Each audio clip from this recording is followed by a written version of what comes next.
A wall socket looks simple. A switch looks simple. A light turns on. A phone starts charging.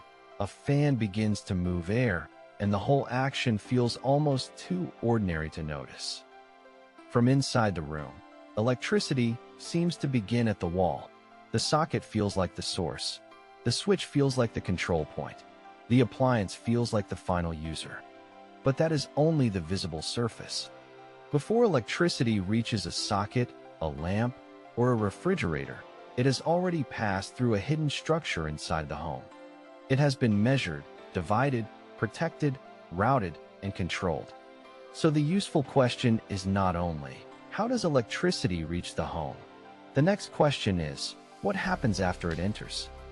To understand this properly, it helps to stop looking at the socket as the beginning. A socket is closer to the final access point. It is where a device connects to a path that was already prepared behind the wall. That path usually begins at the point where the home receives power from the outside supply. Depending on the country and the building, the exact design may vary, but the basic idea is similar. Electricity enters through service equipment, passes through measurement, and then reaches a place where the home can distribute it. That measurement point is the meter. The meter is not what makes electricity useful inside the house. It does not decide which room receives power. Its main job is to record how much electricity the home uses. This matters because electricity is not only a physical service. It is also a measured service. A home is connected to a larger supply network, but the meter marks the point where that supply becomes household consumption. The invisible movement of electricity becomes something that can be counted. After that, the next important place is the electrical panel. Different countries may call it a consumer unit, distribution board, breaker panel, fuse box, or service panel. The names can vary, but the role is easier to understand than the labels. The panel is the home's main routing and protection center. It receives incoming power and sends it into separate paths. These paths are the circuits that serve different parts of the home. This is where the surface picture starts to change. A home is not usually powered as one single uncontrolled line. It is divided. One circuit may serve lights. Another may serve sockets. Another may serve a kitchen area. Another may serve a large appliance, air conditioner, water heater, or laundry equipment, depending on how the home was designed and local rules. That division is important because different parts of a home do not ask for power in the same way. A small lamp and a high-demand appliance are not the same kind of load. A phone charger and a water heater do not place the same demand on a circuit. So the circuit is not just a wire. It is a planned pathway. It carries power from the panel to a certain part of the home, and it is supposed to carry only what that pathway is designed to handle. That is why breakers and fuses matter. They are often seen as simple switches, especially when a breaker trips and someone has to reset it. But their deeper role is protection. If a circuit is asked to carry too much current, wires can overheat. A breaker or fuse is designed to interrupt that flow before the circuit continues into a dangerous condition. In that sense, a breaker is not just there to turn something off. It is there to stop a circuit when the demand becomes unsafe.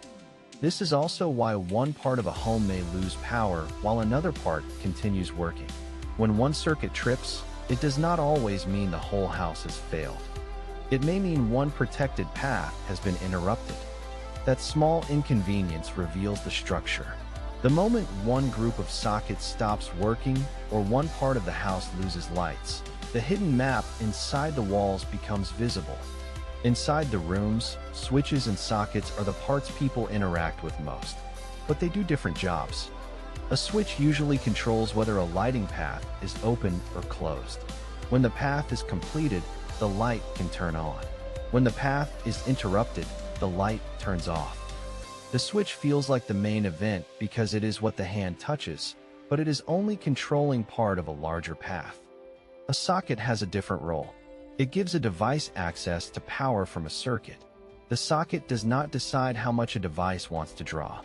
The device draws power according to what it is designed to use, while the circuit and protection devices set the safe boundary around that supply. This is why plugging too many high-demand devices into the same area can become a problem.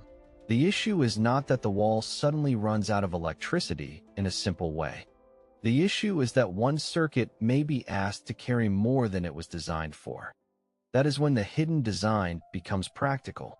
Circuits are separated so that normal life can be spread across different paths. Lighting, sockets, kitchen use, cooling, heating, and major appliances may be organized differently so that one part of daily life does not overload one single path.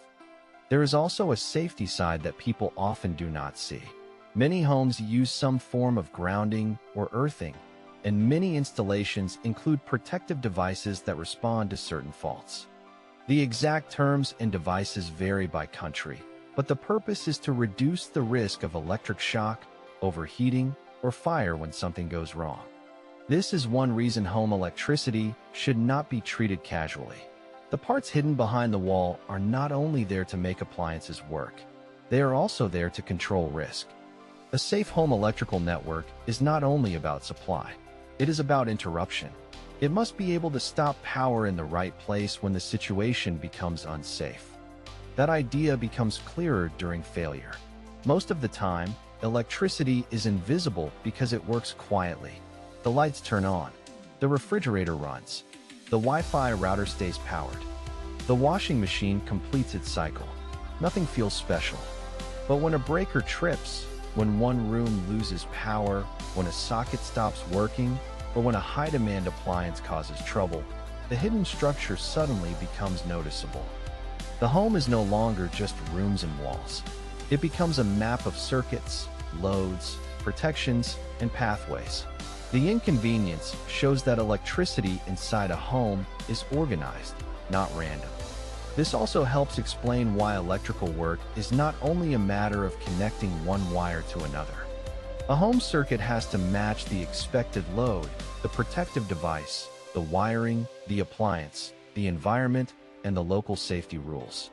Those details vary by country and installation, which is why repairs and modifications should be handled according to local regulations and by qualified people. For a normal viewer, the most useful takeaway is the mental model. Electricity reaches the home from outside, but the home does not use it as one simple stream. It receives it, measures it, divides it, protects it, and sends it through different paths.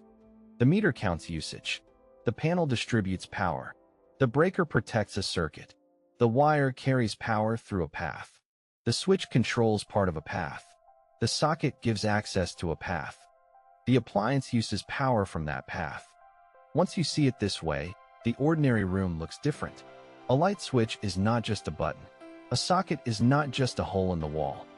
A breaker is not just something annoying that trips. They are visible points in a hidden electrical network that makes modern home life possible. The next time a light turns on, the action may still feel instant. But behind that instant moment is a quiet structure doing many jobs at once. Routing power, limiting danger, separating loads, measuring use, and making sure electricity can move through the home in a controlled way. The socket is not the beginning of electricity. It is the final visible point of a journey that continues inside the walls.